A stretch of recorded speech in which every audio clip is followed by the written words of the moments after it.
પોરબંદર શહેર અને જિલ્લો જ્યાં આજે મેઘરાજાએ કરી ધમાકેદાર બેટિંગ। પોરબંદર શહેરમાં 2 કલાકમાં વરસ્યો 3 ઇંચ વરસાદ તો જિલ્લાના રાણાવાવ અને કુતિયાણા તાલુકા પણ થયા જળમગ્ન। પોરબંદર શહેરમાં સવારથી જ હતું ઉકળાટભર્યું વાતાવરણ। બપોરના 12 વાગતાની સાથે એકાએક વરસાદ તૂટી પડ્યો। 2 કલાકમાં 3 ઇંચ વરસાદ વરસતા પોરબંદર શહેર પાણી થયું।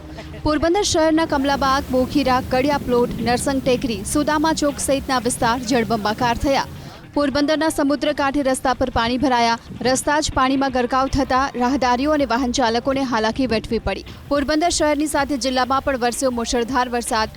બરડા પંથકના બાબડા, બગવદર, ખાંભોદર, રામવાવ, મજીવણા, સોઢાણા અને અડવાણા સહિતના ગામો જળબંબાકાર થયા। ગામના રસ્તાઓ પર નદીની જેમ વરસાદી પાણી વહેતા થયા તો નદીઓમાં પણ નવા નીર આવ્યા। ખેતરો પાણીથી તરબોળ થતા ખેડૂતોમાં ખુશી ફેલાઈ। આ દ્રશ્યો છે વાછોડા ગામના। અહીં ખેતરના પગથિયા પર ધોધની જેમ પાણી વહેતા થયા। ખેતરના માર્ગો પર નદીની જેમ પાણી વહેતા થયા। કુતિયાણા શહેર અને તાલુકામાં પણ બંધ મૂકીને વરસ્યા મેઘરાજા। કુતિયાણાના માર્ગો પાણીમાં ગરકાવ થયા તો રાણાવાવ શહેર અને તાલુકામાં પણ વરસ્યો ધોધમાર વરસાદ। ખેતરો વરસાદી પાણીથી તરબોળ થતા ધરતીપુત્રોમાં આનંદ છવાયો।